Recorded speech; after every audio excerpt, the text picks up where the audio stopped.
and down, like many African countries. You know, military coups, violent elections, the AIDS virus in the 80s, and one of Africa's most violent dictators, Idi Amin. All of these have had their impact on the country. For the last 37 years, however, President Museveni has put his footprint on the country. He's on his 6th term in office, one of the longest serving presidents in African history, and still has almost another 3 years more to the next election. The question is, where does Uganda go from here? What has the country achieved over the last 61 years? That's the key question in today's program. With me in the studio is Dr. Kennedy Javuru, a spokesperson for the National Resistance Movement, UK and Ireland chapter. Welcome to the program. Thank you. Yeah. And good evening, viewers. There were some, unfortunately, we were supposed to have had another guest on the show, but the guest couldn't make it. Now, the thing is, Uganda has had in the 61 years, and achievements are there, failures are there, just like the rest of Africa. There's a lot that we can discuss in terms of failures, and there's a lot that we can discuss in terms of achievement. When you look back from 61 years ago, not just the 37 years of the president's rule, but from 61 years after independence, what can we count as the biggest achievement for the country so far? Thank you, Stephen, for that question. Yeah. I think that's a rather broad question. When you're looking at Uganda. We're looking at about 4 presidents or exactly, 5 presidents. Yeah. Uganda in 61 years. Yeah. One of the things that I really wanted to talk about today is the kind of cacophony of noise that we shouldn't be celebrating independence because the country is not free and so on. Yeah. To me, I feel that is a big slap on the faces of our forefathers who really fought for what we call sovereignty in Uganda today. So in my view, every year we should be celebrating this. Not just celebrating, but taking stock of where we've come from as a country, where we are now, and where we're going. You know, a day like what we 9th of October is a day of reflections. You know, so in terms of where the country has been and the achievements that we made, first of all, the biggest achievement, of course, is to achieve our freedom from British imperialism in 1961, and the biggest credit goes to our forefathers. You know, people like Ignatius Musazi, who fought for our independence, and that is one of the biggest achievements that we have achieved. When Uganda attained independence in 1962, we inherited an economy that was purely agro-based. All right. And for very good reasons. You know, the British used Uganda as a kind of a feeder economy. You know, to supply raw materials, you know, to industries in Britain. Just like they use all the other, most of their colonies anyway. Yeah. Absolutely. Yeah. So the economy that Uganda inherited in 1962 was purely agro-based. You know, so in terms of progress from that time up to now, there hasn't been much done, really. I have to be honest about that. Really? You know, Uganda is still purely agro-based. 68.9% of the population in Uganda still relies on subsistence agriculture. Yeah. You know, so we haven't really shackled ourselves off completely from that yoke of colonialism. All right. Now, in terms of moving forward, modernizing agriculture, so that's what the NRM government is doing right now. The government has brought in a lot of programs, you know, to move the country away from subsistence agriculture to commercial agriculture. So there are a lot of programs that I'm going to be talking about as we progress in this program. Yeah.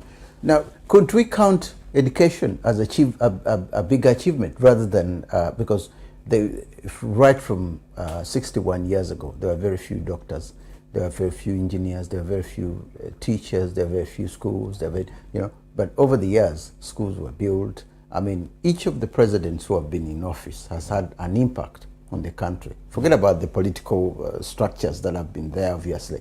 Some of them have gone out badly. Idi Amin came in violently and there was destruction. But others are still saying he did something as well. he contributed to something about the government.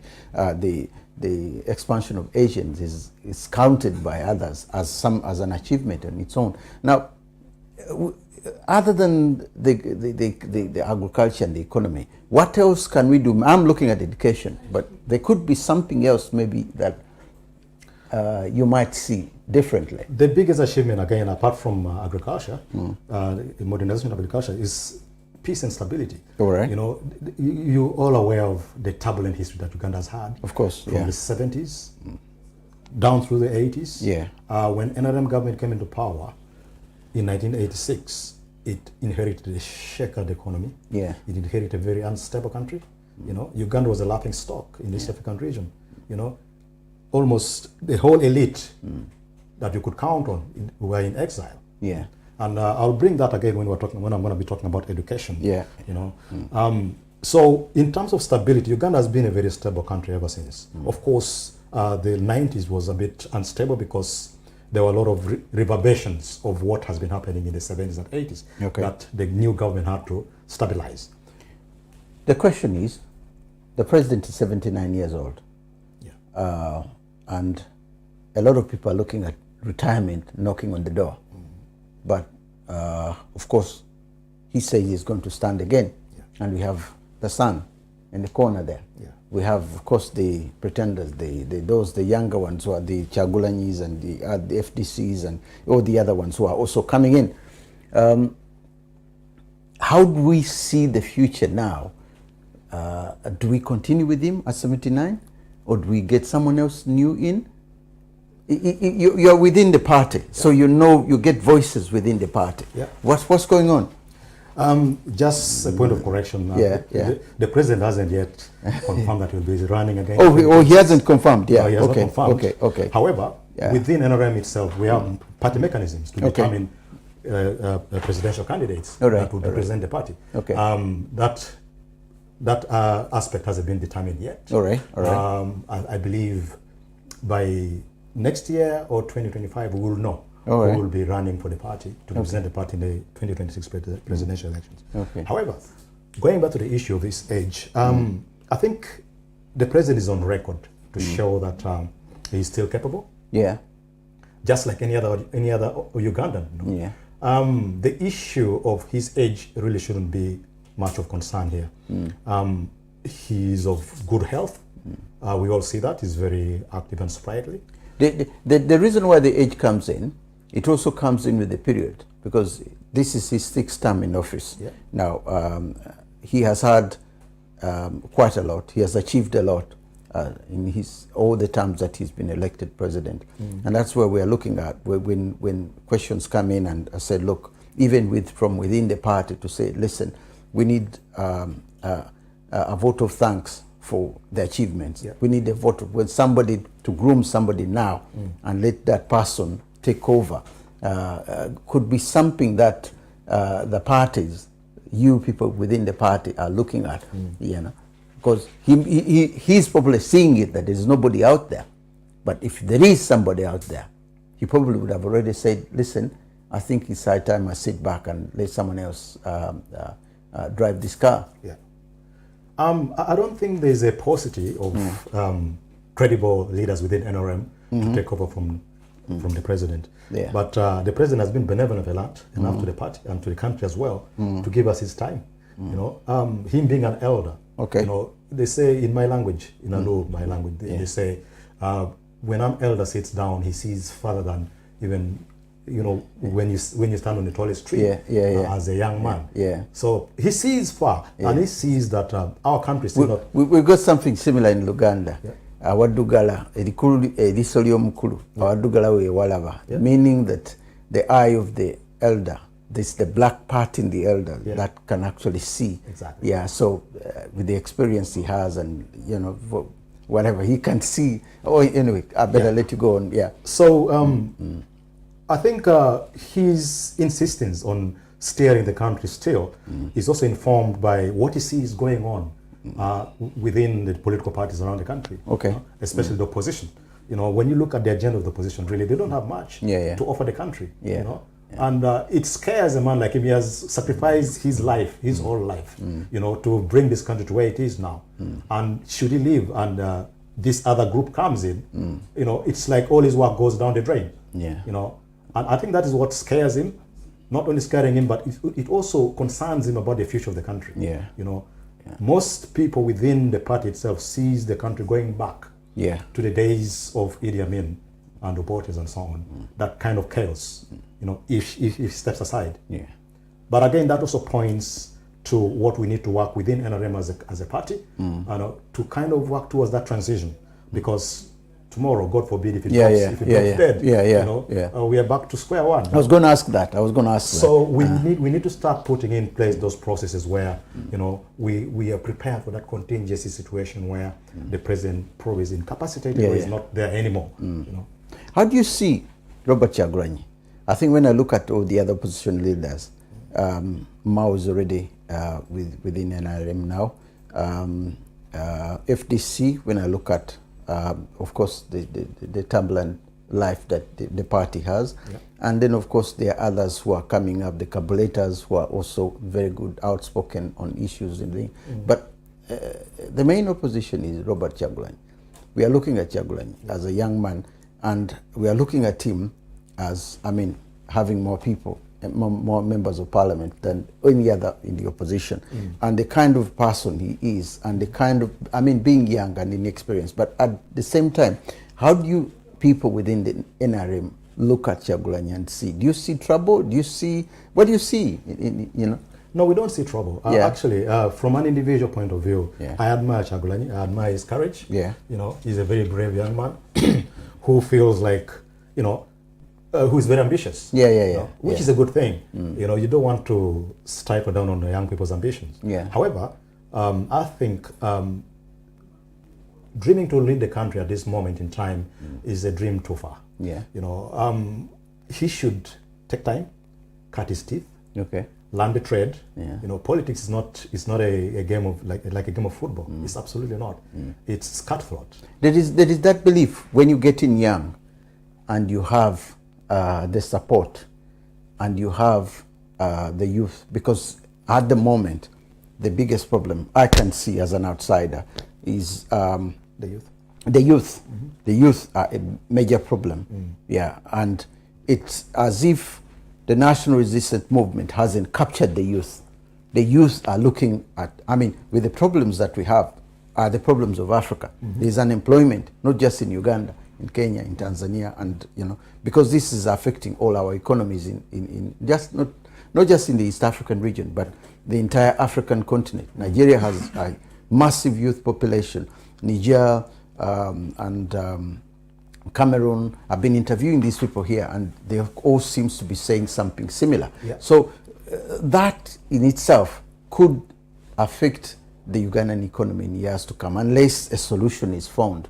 Because it's not simply a question of support. It's like there isn't much that has been done. We have nowhere else to go, but go abroad and maybe find work or something like that. Is there something that can be done within the national resistance movement to do something about the youth unemployment in Uganda? I think you rightly mentioned it. You know, the youth unemployment is not just an isolated problem to Uganda. You know, it's a global issue. I was just reading the UK poverty report for July 2023, and it says 17.9% of the youths in the UK are unemployed. You know? And these are youths between the age of 16 to 25. 25, 17% of the population. So it's not just a Ugandan problem. The difference is here, they get them something. At least they get something. Now, but over there's nothing. No, there is something. No, there is something. The only issue is right now is that the effect is not being felt immediately, because it's a long-term project that the government has put in place. There's what we call the youth skilling program. You know, the government has established youth skilling hubs in the major regions of the country. You know, where youths are trained, you know, to learn skills. You know, apart from our young people going to school, there's a group that wouldn't go through the formal education system. You know, but they still need to be skilled so that they can become productive to the community. Not only that, but also, you know, work in the different industries and factories in the country that would also expand or widen our tax base. So that is being put in place. You know? The youth fund is also being put in place. Yeah. You know? The government is putting in a lot of resources, you know, to try and help the young people. Yeah. The women issue has come in as well. Other than having a few politicians in government roles and having people in parliament, but the women are still having a bigger problem to be solved, not just in Uganda, okay, Kenya and all the others, but others seems to be doing something. What is there for the young women as well? Because remember the conference we attended, there was that issue of women entrepreneurs trying to boost them up, and the money was also another issue. But it's not being discussed so much in government circles. Do you hear of anything that can be done? No, I believe that when it comes to the issue of women, especially in Uganda, really ranks very highly around the world. Really? You know, when the NRM government came into power, you know, one of the first things they really did was to bring in what we call affirmative action. Okay. To get women more involved in politics, you know, get women more educated. Yeah. You know, you heard about the 1.5 points addition for female candidates in Senior 6. Yeah. Joining Makerere University. That still stands. That was done in order to boost, you know, the morale of the girl child to get into education, to get more educated. And, you know, I'm looking at the country as a whole. Emancipated. Yes. The country as a whole, not just... Other than that, the NRSC came into the idea of having a women's representative for every district in parliament. You know, as we speak now, Uganda, the population of women in parliament and in government is 33%. Quite high around the world. If you look around the world, Uganda really ranks very, very highly. 33. Rwanda has more than that. Anyway, but absolutely. But again, you have to look at the population as well. You know, Uganda's population is quite higher than Rwanda's. But definitely a lot still need to be done. You know, things are being done, but there's still a lot more to be done. There are challenges. Absolutely. You know, the diaspora. I'm going through these quickly because then I know we're talking about achievements, but the failures. Could we add the diaspora as an issue of failure within the government? Because the requests are being made, Zimbabwe is doing something about at the population of the people in the diaspora to even have a representative within the government, within parliament in Zimbabwe. And I think Nigeria is moving towards that as well to get, because there's a lot of people in the diaspora, especially Ugandans. We're here. Nothing is being discussed in terms of all the remittance that we send back. So something has to be done because there's a lot of money. You look for private investors and you don't have your own people. I mean, Nigeria is trying to solve that, and Zimbabwe is trying to solve that, so that you get your own people to invest in their own country. Where's Uganda on this? I know you're here as well, so you wouldn't really know much of this. But no, the issue of diaspora is very touchy. You know, and for me, I believe that for, you know, where we have reached as a country, definitely the diaspora plays a very, very big part. Of course, of course. You know, the Ugandan diaspora contributes about $3 billion. Yeah, of course. It's more than that. It's actually more than that. Yes, to the economy. So, in order for the diaspora to be heard, the diaspora must start speaking with one voice. Unfortunately, the Ugandan diaspora is so fragmented. You know, we are divided along tribal, religious, and party lines. You know, we cannot speak with one voice, and that also keeps the government back home very edgy. You know, the government back home looks at the diaspora with a lot of suspicion. Could we say that the people who are leading are the ones in the problem with that? Because you are within the party. That party would be, I mean, Zimbabwe have different parties, but when it comes to the national issues, they all come together. Nigerians have had that as well, because I've had them here, I've had them on here. But when it comes to, they come together. When it comes to issues that have in national interest, they come together. Now, our divisions could be that the people leading within those movements or the political parties or leadership roles, whatever they are the ones that are not doing that unity structure to be put in place. I would speak for the NRM. UK and Ireland okay. branch. And what we do as NRM in the UK is we promote Uganda. To all Ugandans, you know. Whenever there's a program, we don't just look at NRM members. You know, we invite every Ugandan to come and get involved in what we're doing. when there are any government You've never invited other political parties to join in? We invite Ugandans. You've invited them, We don't just invite political parties. Yeah, we invite Ugandans. Okay. We look beyond party, affiliations. Yeah. Because when we go out, like we've had our independence, we're going to have our independence celebration on the 12th. We're going to meet there as Ugandans. I won't be going there as NRM. And when we meet, we shake hands. And any government programs that are coming up, we would let them know that this is coming up. Come and join us. But is there something that can be done in terms of saying, okay, we know what the problem is, like what we've just said here. We know what the problems are. The question is, how are we going to solve these problems? The disunity problem, how can it be solved? And that is what we need to do, really. Once we show unity here, then the government back home will take us seriously. At the moment, they don't take us seriously because we are so disunited. And again, if you look at some of the major issues that crop up back home, some of them have their genesis in the diaspora. Okay. Some of the chaos that we see in the country. For instance, last week when Robert Chagulanyi returned to Uganda from the US. A lot of the mobilization was being done from the US, for his return home. And that kind of caused a lot of tension back home. And it is through that lens that the government looks at Ugandans in the diaspora. Why? Some Ugandans in the diaspora, they love to see chaos back home. While we are seated here in our council flats, safe, but we would rather see chaos back home. Okay, I can say something about that because from what I hear, when they go back home, this is where I think Zimbabwe has done better. If they had a member of parliament who deals with the diaspora and is a member of parliament, Kenya, in fact, I was talking to a number of Kenyans, and this thing has started in Kenya as well. You can now even find Ugandans going to Kenya to buy actually land, to even buy houses. Because the system has opened. You can open an account in Kenya very quickly, very easily. Whereas you come in from Uganda and you're Uganda and you're trying to open an account in Uganda, you're trying to do something in Uganda, and there is that block, which is really affecting. And I think that's where the problem is. But if you have a representative there, then the chances are you can go to that representative, air your views on why, because somebody needs a license to do something. They prevent him. Somebody wants to do this, he's prevented. These are the main issues, I think, that brings a lot of grudges with those that are there. And they said, okay, we want the government out, we want this. But if it's made easier through the voices of people like you, and they say, look, we're heading a party, this is our main problem. How do we deal with this problem at home? And it's solved from home. Can that happen? Actually, government has addressed that. It does. Government is addressing that. There is a desk open in State House that deals specifically with diaspora. Really? Yes.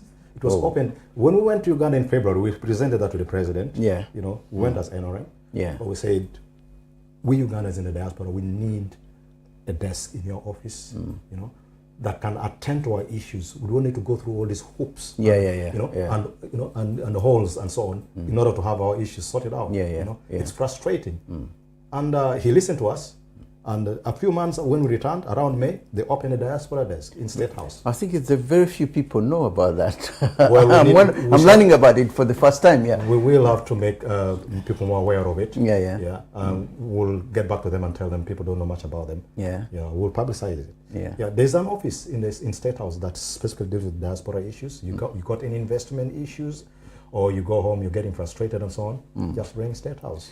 That's an office that will attend to you. There is something which I need your opinion on. It's not just dealing with Uganda alone, but it's dealing with the rest of Africa. And it's something which had been suggested by the United Nations. Because whenever there is an election, there is a lot of problems in Africa. And sometimes people are killed during elections. And the UN has come up with an idea. It came up with the idea in Liberia, and I think it tried to use the same idea in Nigeria at some point, where they were saying, look, whenever there is a bigger election in Africa, we could deploy a UN team to ensure that there is a bit of neutrality in those who are dealing with elections. Because the man who is in power always has the institutions of power it becomes very difficult. So there is a lot of irregularities that happened during the elections, and you remember this a couple of years ago. So many people were killed in Uganda, and others, I think, died in Zimbabwe and another country in West Africa.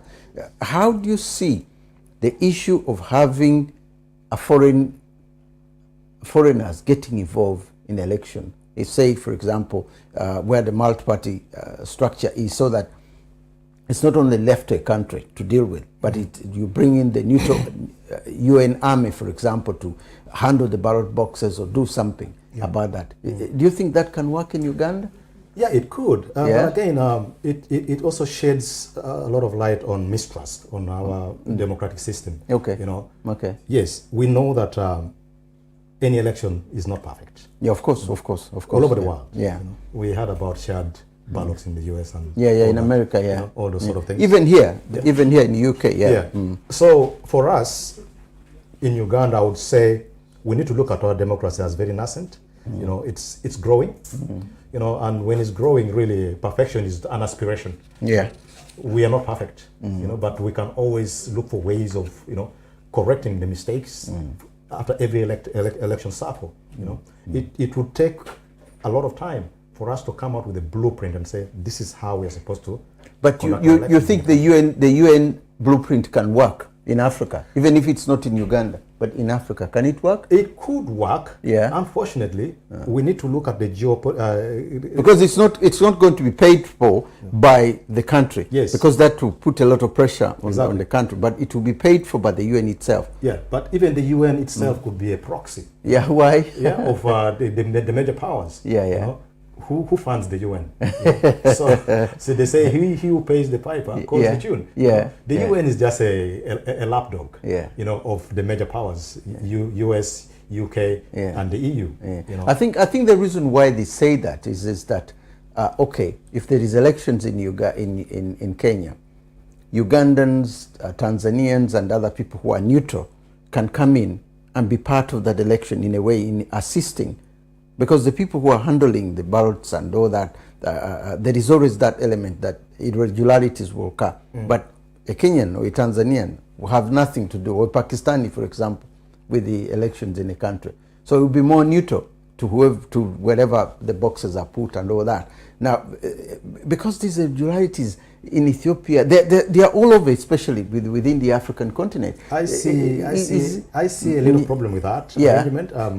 Don't forget, you know, there's always mutual interest. Yeah. You know, between these countries. You know. There are Ugandans who would want a particular candidate to win in Kenya because they're doing business in Kenya. And the Kenyans would love a particular candidate to win in Uganda because they're doing business in Uganda. Okay. You know? So when there's going to be conflict of interest here. Yeah. You know, when you start involving all these kind of actors, you know, in monitoring the election. But having said that, we need to appreciate. So you're not. You don't feel it will be this is a personal opinion I made. Personal opinion, but the way I look at it as well, I think too much interference in a country trying to set up a system will always cause these problems. I believe that for a system to develop, for a system to grow, and to become near perfect, because there's nothing perfect, it should be allowed to make their mistakes. You know, we should be allowed to make our mistakes. When lives are involved, these mistakes are made and lives is involved, then there is a big problem. Absolutely. If there are no lives involved, then these mistakes can go on. But if people are going to die, then we better at least. I am a firm believer that unless I've tried out something, if you haven't tried out something, then don't refuse to try it. Just give it a go and see. If it doesn't work, we forget about it and we move on. That is the kind of firm belief I have. But I think also the politics of winner takes all. You know, it puts a lot of people under a lot of stress. You know, that they have to do whatever it takes to win. You know, because there's a lot at stake. You know, and it goes back to our history, really. You know, as Africans, we are not used to these election things. It was imposed on us, and therefore, you know, it's a cultural clash. No, but it was there. It was there long time ago. Leaders used to have people standing, not necessarily in this particular kind of elections, but we had it where I come from in Buganda, the chief, the Kabaka, who is the king in Buganda, would send the Muluka chiefs. Was the Kabaka ever elected in Uganda? No. The Kabaka's role is different. Yeah. But what I'm saying is that he would send his army, his chiefs, and so on to rule in certain areas. And the people in those areas, if they didn't like the chief, they would tell the king, say, look, we're not happy with this man. And then the king would say, okay, can you have someone in who you feel should be the Muluka chief of that area? And then the people will say, no, we so and so. They will get somebody of their own. And then whoever the Kabaka is elected will come back. He won't be ruling that area. I mean, this was a form of democracy which was existing. Absolutely. Yeah, in those days. And I'm looking at it from those angles. I said, look, if then there was no imposition that he could impose any ruler on them, you know, okay, they would allow sometimes and say, oh, the Kabaka has spoken, let's have him. But sometimes they would say no. And even in northern Uganda, I realized there were certain areas, I think in Soroti and Kitgum, there were areas where the local people would come in and say, this is the doctor. The doctor here is the right man we're going to have. And then where the big man wants someone else, they'll say no. Now, guess what? Yeah. You know, that is why we look at colonialism and we say, you know what? If that was not disrupted, where would a country like Uganda be by now? You know? I don't know. That was our way of life. It was disrupted. And this, what we're having now, was imposed on us. Okay. Now, if you're struggling to grasp it, it is because a certain aspect of our social fabric was removed from us. For 61 years, you should have grasped that. If it's 61 years ago since we got the independence, and we've been doing all the experiments and on, and the experiments are still going on for 61 years. Others have gone up to 70s and so on.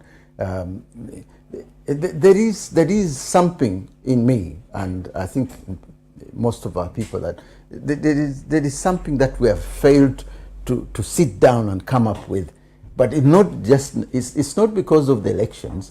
No, even if it's not the election, but there has to be something that we say, maybe this is where I come in with the national interest. Where does the national interest really lie as far as we are concerned? What should we do to have the national interest at heart? How do we get what the Japanese have and what the Indonesians have? How do we get that? We need to be very deliberate about it, you know, and have national consensus and say this is where we're heading as a country, you know. Unfortunately, doesn't it need to be in schools? We educate this. Exactly. School. Yeah, get the schools to begin with, so that the next generation doesn't go. Yeah, absolutely. That's what I'm saying. We have to be deliberate about it, and where we're being deliberate, we have to look at every sector of the country, of the economy, of the political arena that would, you know, put in their input to push that ideology. Schools, churches, mosque, all other religious sectors, you know, traditional leaders, you know, everybody involved. And unfortunately, that's what we cannot achieve in the country right now. Oh, yeah. Because we are so divided, you know, along tribal lines, along religious lines, you know, regional lines, name it. You know. Personally, me, for instance, I want to go back to Congo because that's where that is where the British cut us off from. You know, looking back at the presidents that we've had, because we're talking about Uganda's achievement now and failures, and we classify that with the other presidents. Of course, we know what Museveni has achieved and made his failures, but sorry about this. Let's look at the other presidents who have been in Uganda, who have ruled Uganda. Rule, Binaisa, Obote, Tito Okello. What were these people's main success, a little bit of it, or even their failures? If we were to make an essay, a good essay that describes Uganda as a whole, what can we say were the success and the failures? Right. For Binaisa, Lule and Tito Okello, I wouldn't really. They had very little time. I wouldn't rate them, you know. They had very little time. Absolutely not. There's no KPI to judge them on. They spent, like, you know, between the three of them, less than a year. Less than a year, yeah. You know? However, if you look at the government of Obote, the first Obote one, there was that euphoria, okay, of self-rule and all those sort of things, you know. But again, you wouldn't really judge him too much based on that, because he inherited a country, that was very young, coming off the back of colonial yoke. So we would excuse him a bit, for the mistakes that he made, in his first tenure, But he had been warned. He had been warned from the beginning. Nyerere, the former president of Tanzania, mentioned this. I can't remember exactly where I read it, but he mentioned it that he, immediately after the election, immediately after being sworn in as prime minister, he was in touch with him. He was in touch with Kenyatta, and they were discussing these things as an East African region. And at one time, they were even talking about uniting the East African region. But of course, he couldn't handle my tribe, the Baganda, were having a lot of that, and the changes were coming in. The Kabaka was coming in as another person. So he had those issues to handle, to deal with. And of course, the boiling point came in 1966, and things went the other way. The Buganda crisis. Yeah. But what I'm saying is that, could we blame him for failure to handle that situation right from 62? Because he would have sorted out some problems between him and the Kabaka, and the 66 crisis would never have happened. Absolutely. I think he blundered a lot, in his first term, the way he handled the Buganda issue, and so on. Because the issue that Obote had... But he came back and he made the same mistake again. Exactly. Yeah. The biggest mistake that Obote made was to look at himself as a populist president. Okay. And that was his biggest mistake. Okay. And as well as playing to the geopolitics at the time. The West versus the East and all sort of things. And that is where he blundered. When he comes in with the move to the left policy and all those sort of things, that is what destroyed his legacy as a president. But second time around, again, Nyerere says he did warn him again to this time around say, at one point he was even telling him that, listen, you've got to have someone else in. You don't go back in as a leader, but stay behind and lead. Get someone else to go in and work a way around and be like an advisor, and so they can. He said no. He came back. That's why he didn't want him back, and had to send him to Zambia rather than staying in Tanzania. Absolutely. So that's what I'm saying. How do we rate Obote now? How do we rate Obote? Do we rate him as part of Uganda's bigger problem that brought about? Tito came and a lot that came in afterwards, and how do we rate him? Because I think it's a bit unfair to rate a leader, based on where we are right now, based on the present. We have to put it in context, of what was going on at the time, in terms of historical context. He had to do what he did at the time because the times necessitated him to do what he did. But can we say that he never listened to advice? If we are to believe Nyerere, can we say he never took in the advice of his fellow leaders of what had happened? Most leaders really... They don't believe in other leaders. Absolutely not. You heard what they said about our president, that he has many advisors, but it's him who advises them. So yes, in hindsight, he could have done things differently. But again, we have to be a bit apologetic to him as well, looking at the forces that he was grappling with, especially in his second term. When he came into power, he didn't really have the power in the second term. Exactly, he did not. I don't think he did. And of course, our current leaders didn't give him the time, to settle in. No, I don't think it wasn't a question of giving him the time. It was, I think, a question because I was there, and we were all. I remember doing my A-levels at the time, and we saw what was going on, and the people, because what makes governance sometimes even a success is the kind of people you have in office. Exactly. Because when you had different people who were coming in, the people he had this time around and the people he had in the 60s were two different people.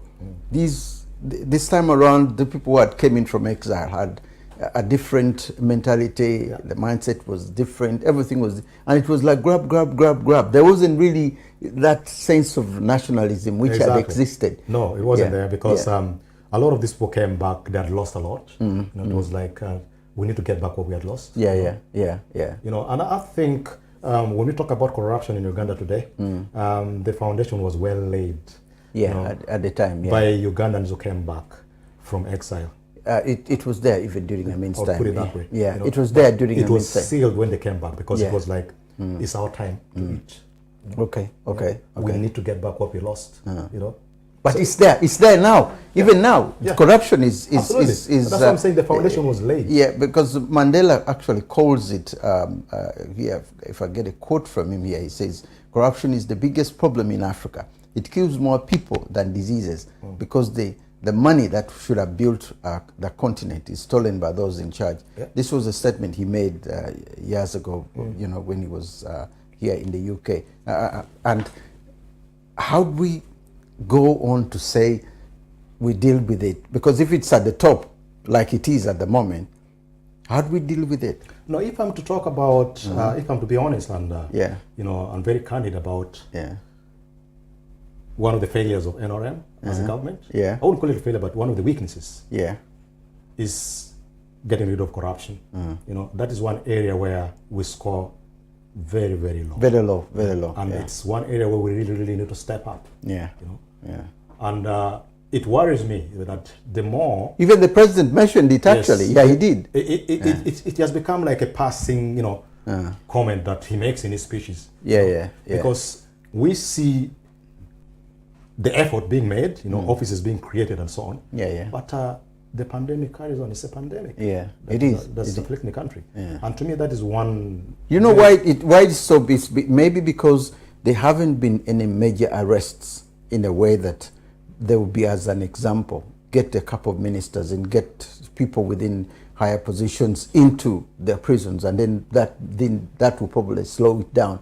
And others will start, because it's at the high level. It's not at the lower level. Yes. It's at the lower level. It's there. But a minister takes 10 million, whereas the man in a ministry somewhere down takes maybe £3,000. We are soft on corruption, and that's a fact. And that's something that the president really needs to stamp his foot on. You know, we are very soft. Some of the statements that are made regarding corruption doesn't help. No, it doesn't. They don't. So we need to really change the narrative. We need to make corruption a very risky business. You know, that whoever thinks about doing it knows that they're putting their neck on the block. You know, just like what the Chinese do. You know, in Japan, when you're caught accused of corruption, you go and commit suicide. Because it's an abomination to your lineage. In China, when you're caught, they just shoot you. They shoot you between your eyes. It's as simple as that. You know, so we need to make corruption a very risky business. It hasn't reached to that level yet in Uganda. That's why people think they can get away with it. Let's look at Museveni's legacy now. Okay, he's still president. But how do we, as Ugandans, look at him and say, he's still going on anyway? But what kind of legacy are we putting in front of us about him and the next generation? If we are to mention him, like Margaret Thatcher or any of these other leaders that have been the Mandelas and so on, how do we put his legacy there? Of course, we talk about the war, we talk about this, but how do you rate him as people within the party? Stability. He has brought stability to the country. That right now, when somebody else takes over the country, whether it's Chagulanyi, whether it's Kano Besigye, they are taking over a very stable country. That is Museveni's biggest legacy that has brought to the country. But look at the country post-Museveni era. The post-Museveni era, what is coming next? And that is why we have days like independence, you know, to cast our eyes to the future. And I look at the future with a lot of hope. Do you see Muhoozi coming in as the next president of Uganda in the next election? I see myself as well coming as president of Uganda because I'm Ugandan. I mean, Moses is a Ugandan. So, yes, I mean, every Ugandan of age is liable to become president. But again, with the Muhoozi issue, the party, there is that issue of him distancing himself from the party. You're within the party. you know the ins and goings of the party. Yeah. How do you see yourselves now? Because it's like MK movement is a different party. It's not an NRM party at all. Yeah. You know, Yeah. and once or twice he has mentioned that he has nothing to do with NRM. Yeah. You get the point? Which is true. Yeah, which is true. But that's what I'm saying. But how do you see the possibility of a breakaway if it's to happen from the NRM to, because the people he's using or the people who are with him are NRM. But if there is a break, couldn't that affect the party in terms of a two breakaway? I mean, it's happening in Kenya now. What happened to KANU? KANU was a very powerful party, but now you see all the other parties that have come in, the leaders moved away, and KANU practically is non-existing in Kenya.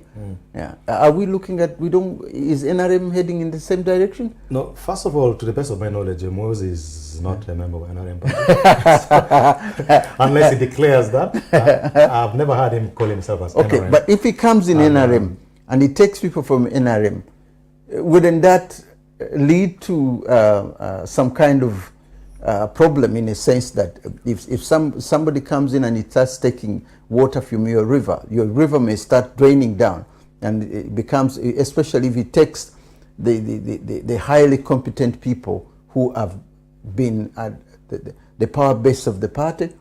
It's happening in South Africa now. Yeah, I know what you mean. With the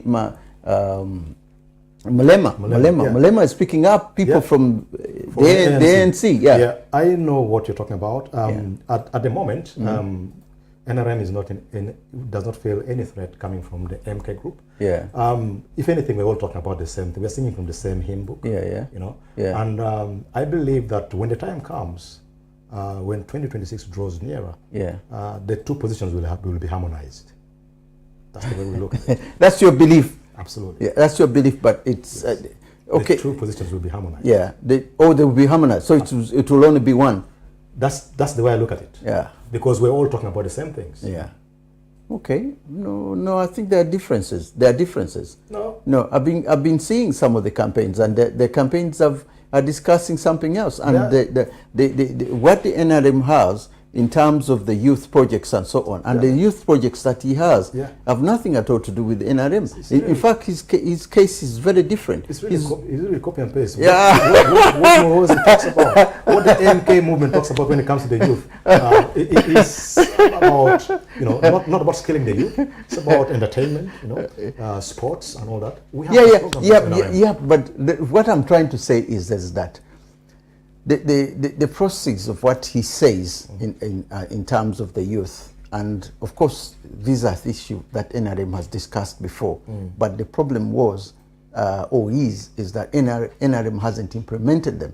Now he comes in, he implements them, and he's implementing them to such an extent. How is he implementing them? Well, what I'm saying is, you can see his youth movement. They look at him now, and I said, look, I think when we went to him and we discussed something with him, we became very positive. But when we talked to the youth minister somewhere, there was nothing positive about it. So he's becoming, it's like, I'm giving you this phone and you don't know how to use it.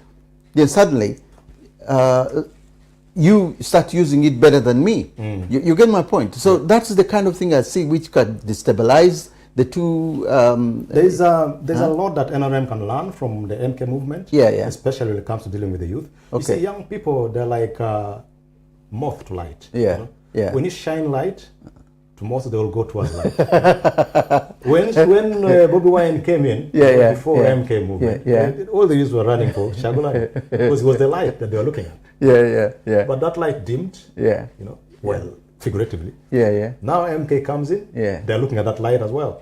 So what NRM needs to do is just shine more light with these young people and tell them, listen, the light is here. Okay. There's a lot that NRM can learn from the MK movement. So it's a check. To me, it's a check and balance within NRM itself. Which every party needs. But at the same time, when you hear from the NRM themselves, several people, although they didn't want to speak to me on air on this issue, but they were saying, no, we are not going to allow this. we are going to allow this. They have their own opinions, or their own opinions as far as MK movement. In fact, others are even saying, no, we don't really need MK movement at all. We want it out of the way so that it's affecting the policies of the party. And that is also there, being based there, despite the fact that he's the president's son.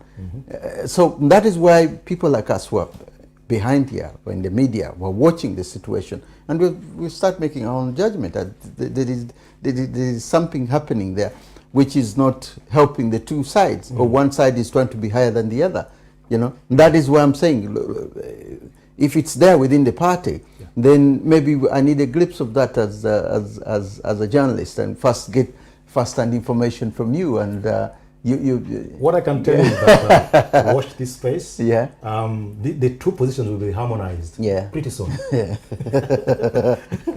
Come 2026. Yes. We look at it. We talked about education. Yes. Something that you had wanted to say in connection with education over a period of time that have not changed at all, because there are things which should have been done by now in terms of we need to have this. We need to be there, not here.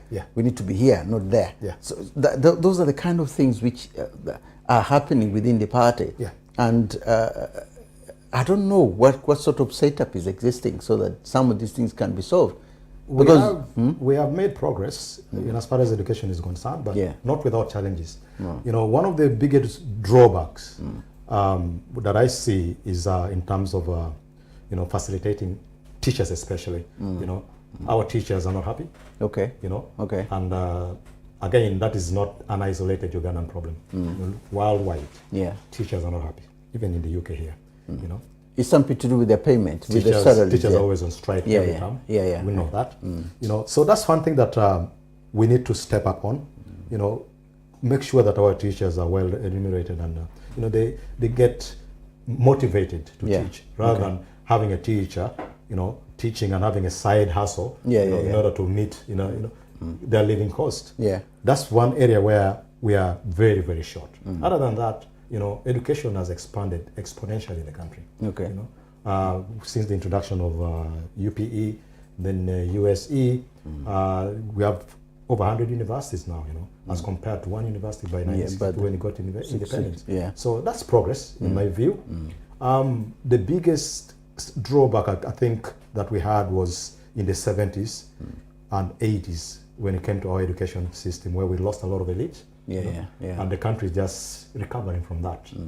That comes as well with a lot of... but we're still losing, because South Africa has got so many of our teachers. Because they're paying better, isn't it? They're paying better. It's a bigger economy compared to us. Even I think Kenya now has started taking, taking several of our teachers as has always been. Those are the things we need to take on board and find ways of keeping our teachers in Uganda. We train them. Why should they go and exactly serve other countries? So, but we can only keep them by paying them well. You know, making sure that they don't look at greener pastures. So that's another area that our government needs to work on. It's a drawback. But again, we have to look at it constructively. Okay, these are issues we always discuss. As just we've talked about it, is there structure within the party that, say for example, if the voices are heard within the party and something is taken down and is put down, and then there is an element of implementation where someone goes in to make sure that that thing is being implemented, like for example what you've just said, the president opening an office in the State House to do with the diaspora people. Is there somebody whereby every year there is the check to ensure that that office is actually operating and the whole issue is being implemented? Because that is where Africa's biggest problem is, not just Uganda, but Africa's biggest problem. It's easier for me, I can stand here and put a declaration and say something, and that's it, and it's there. Then 10 years down the line, there was no follow-up. There was nothing to show that that thing was being implemented. How is this happening within NRM? We have SEC, which is the Central Executive Committee, okay, that actually runs NRM. No, most people think Museveni is an overall, guru and so on. SEC actually runs NRM, not Museveni. Okay, okay. So that mechanism is there in place.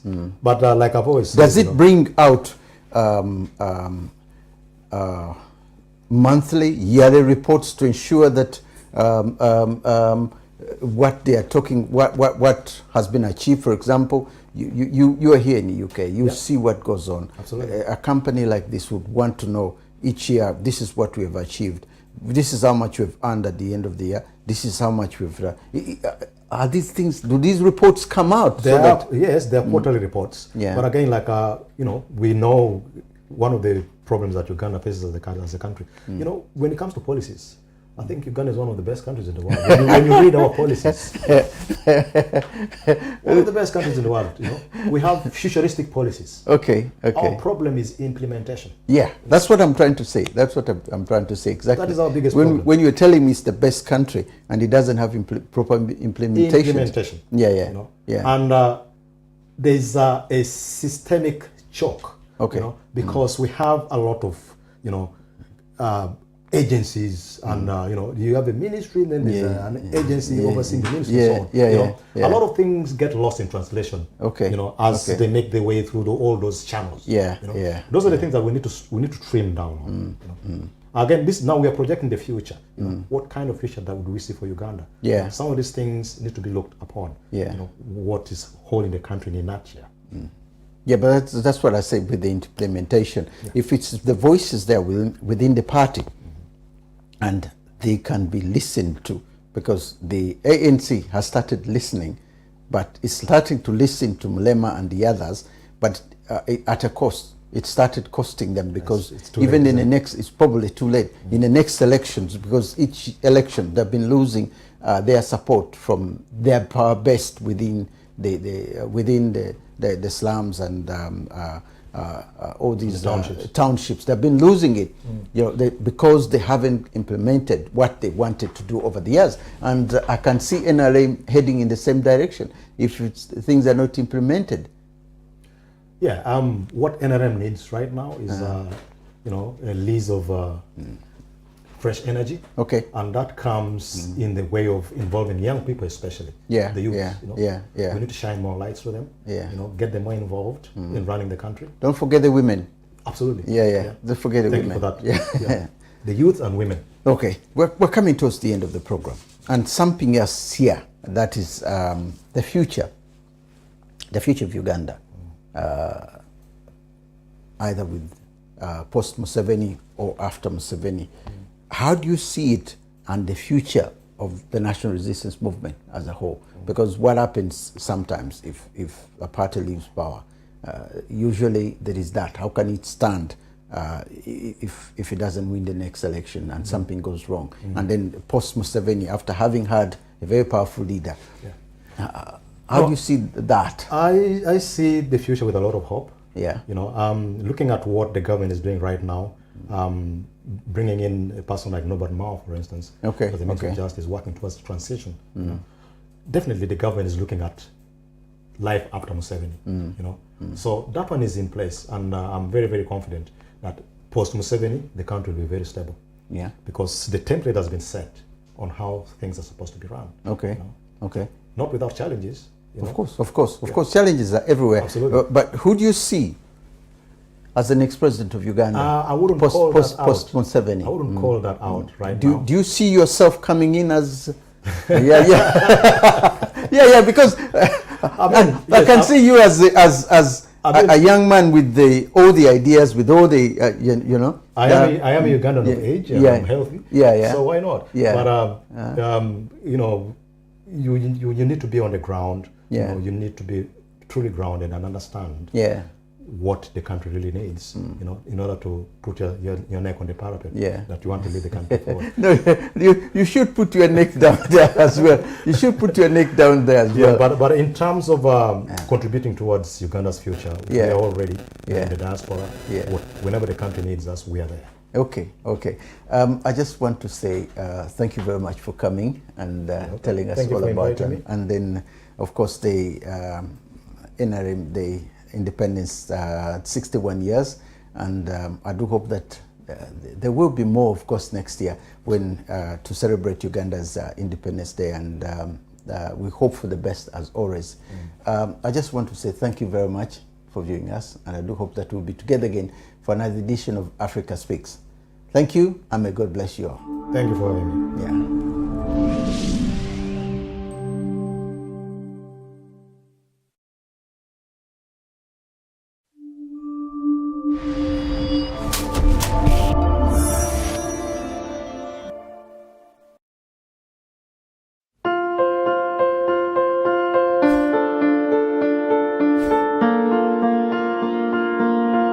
My name is Kofi Adoku.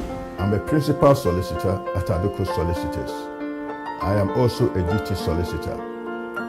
Anytime a person is arrested and taken to a police station, or if the police invite you to the police station for a voluntary interview, you have a right to free independent legal advice.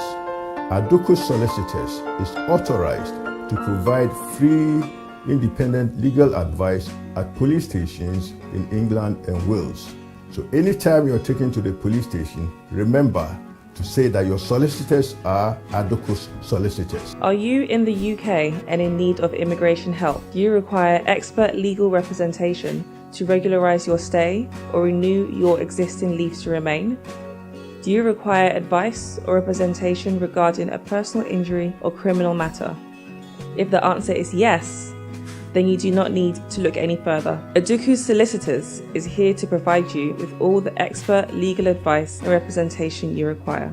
Be it immigration, criminal law, appeal against conviction or appeal against sentence, family law, personal injury, civil litigation, employment law or housing law. Adoku Solicitors is your trusted one-stop legal services provider with expert solicitors and caseworkers on standby to assist. Our police station emergency number is 07792 459 339. You can also call Adoku Solicitors on 0207 183 1479. You can locate Adoku Solicitors at 662 Old Kent Road, London, SE15 1J.